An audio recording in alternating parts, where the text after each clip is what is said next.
দেওয়াল লিখনের মধ্যে দিয়ে তৃণমূল প্রাথমিক শিক্ষা সেলের রায়গঞ্জে প্রচার শুরু। গতকাল ৩৫ নম্বর রায়গঞ্জ বিধানসভা নির্বাচনে তৃণমূল কংগ্রেসের প্রার্থী হিসেবে মনোনীত হয়েছেন কৃষ্ণ কল্যাণী। সেই কৃষ্ণ কল্যাণীর সমর্থনে আজ বাড়ি বাড়ি দেওয়াল লিখন এর প্রচারে নিজ নিজ এলাকায় নেমে পড়েছে শিক্ষা সেলের শিক্ষক শিক্ষিকারা। রায়গঞ্জের শ্রমিক, কৃষক, মেহনতি, ছাত্র, যুব, মহিলা, বয়স্ক এবং শিক্ষক শিক্ষিকা ও বুদ্ধিজীবী মানুষের সার্বিক উন্নয়নের স্বার্থে রায়গঞ্জে কৃষ্ণ কল্যাণীকে 23 এপ্রিল জোড়া ফুলে ভোট দিয়ে বিপুল ভোটে জয়যুক্ত করবার আহ্বান জানানো হচ্ছে। কারণ কৃষ্ণ কল্যাণী তার 5 বছরের বিধায়কের সময়কালে তিনি রায়গঞ্জে প্রথম সমাধান অফিস খুলে মমতা বন্দ্যোপাধ্যায়ের উন্নয়নকে বাড়ি বাড়ি পৌঁছে দিয়েছেন। 23 এপ্রিল বিধানসভা নির্বাচনে রায়গঞ্জের শ্রমিক, কৃষক, মেহনতি, ছাত্র, যুব, বয়স্ক, শিক্ষক শিক্ষিকা, বুদ্ধিজীবী মানুষের প্রকৃত উন্নয়নের স্বার্থে তাতে তৃণমূল কংগ্রেসের প্রার্থী কৃষ্ণ কল্যাণীকে ভোট দেওয়ার জন্য আমরা শিক্ষক শিক্ষিকারা দেয়াল লিখন এবং বাড়ি বাড়ি প্রচার অভিযান আমরা শুরু করছি।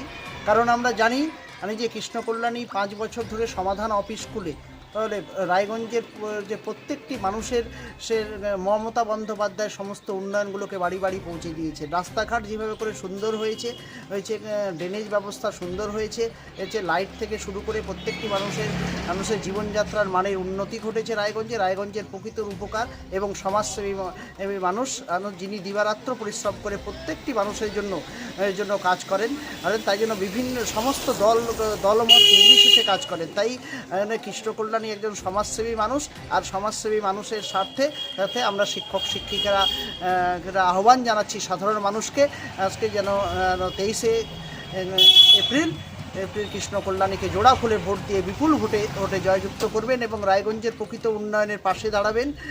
প্রকৃত উন্নয়ন একমাত্র তৃণমূল কংগ্রেসের মাধ্যমেই সম্ভব। মমতা বন্দ্যোপাধ্যায় সরকার 4র্থবারের মতো ক্ষমতায় খুব শীঘ্রই আসতে চলেছে এবং সরকার যেদিকে থাকছে মানুষও সেদিকে থাকবে এবং উন্নয়নগুলো হবে।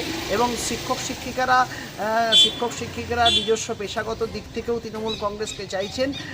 তার কারণটি রয়েছে, এখানে 7ম পে কমিশন অলরেডি ডিক্লেয়ার করে দিয়েছেন আমাদের নেত্রী মমতা বন্দ্যোপাধ্যায় এবং 65 চাকরি যেটা বামফ্রন্ট সরকারও কেড়ে নিয়েছিল সেটাও ফিরিয়ে আসবে এই সরকার থাকলে। বিজেপি বা অন্যান্য দলের যদি সরকারগুলো হয় সেখানে চাকরি হারা হতে হবে, স্কুলগুলো বন্ধ হবে বা হচ্ছে বিভিন্ন রাজ্যে আমরা যা দেখতে পাচ্ছি। সেই জন্য আমরা তৃণমূল কংগ্রেসের প্রার্থীকে কৃষ্ণ কল্যাণীকে ভোট দেওয়ার জন্য আমরা সকল মানুষকে আহ্বান জানাচ্ছি। আসুন আমরা সকলে ভোটের উন্নয়ন যজ্ঞে কৃষ্ণ কল্যাণীর সাথে থেকে রায়গঞ্জের প্রকৃত উন্নয়ন করি এবং মানুষের পাশে থাকি এই আহ্বান সকলকে জানাচ্ছি। এখন আপনিও রিপোর্টার, আপনার এলাকার যে কোনো খবর পাঠান এই নম্বরগুলোতে।